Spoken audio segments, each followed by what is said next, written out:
আসসালামু আলাইকুম এভরিওয়ান, সবাই কেমন আছো? আলহামদুলিল্লাহ, আমিও ভালো আছি আল্লাহর রহমতে। তো বন্ধুরা দেখো, এইদিকে এইটা হচ্ছে আমি ধুন্দুল ভাজি করছি। ধুন্দুল ধুন্দুল তো চিনো সবাই। ধুন্দুলটা দেখো চিকন চিকন করে কেটে আলুর মতো করে ভাজি করছি। আর এইদিকে দেখো আমি যে মশলা কষাচ্ছি, আর এটা হচ্ছে দেখো ধুন্দুল আর আলু।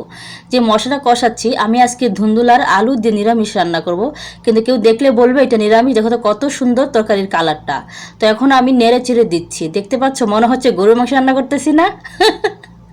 কিন্তু হ্যাঁ, দেখলে কিন্তু মনে হয় গরুর মাংস। আর এইদিকে দেখো আমি আরেকবার ধুন্দুরটাকে ভালোভাবে ভেজে নিচ্ছি, যেহেতু যাতে যাতে পুড়ে না যায়। আর এদিকে দেখো এইটা হচ্ছে আমি মুরগির মাংস রান্না করব, তার জন্য মশলাটা কষাচ্ছি।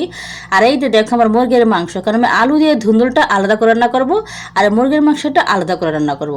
আর এখন দেখো মশলাটা কষিয়ে মুরগির মাংসটা দিয়ে দিচ্ছি। আর ওদিকে দেখছো আমি ভাতের চাল ধুয়ে রাখছি। আর সাথে আছে কি জানো, মুরগির মাংসতে দেখো পাতাকপি, কারণ পাতাকপি দিলে, ও সরি পাতাকপি না ফুলকপি, ভুলে গেছি। ফুলকপি দিলে একটু স্বাদ আসে মুরগির মাংসের। তো আমি এর জন্য ফুলকপিটা অ্যাড করি, তোমরা চাইলেও অ্যাড করতে পারো। ভালো থাকো। এই যে দেখো আমার রান্নাটা পুরো কমপ্লিট।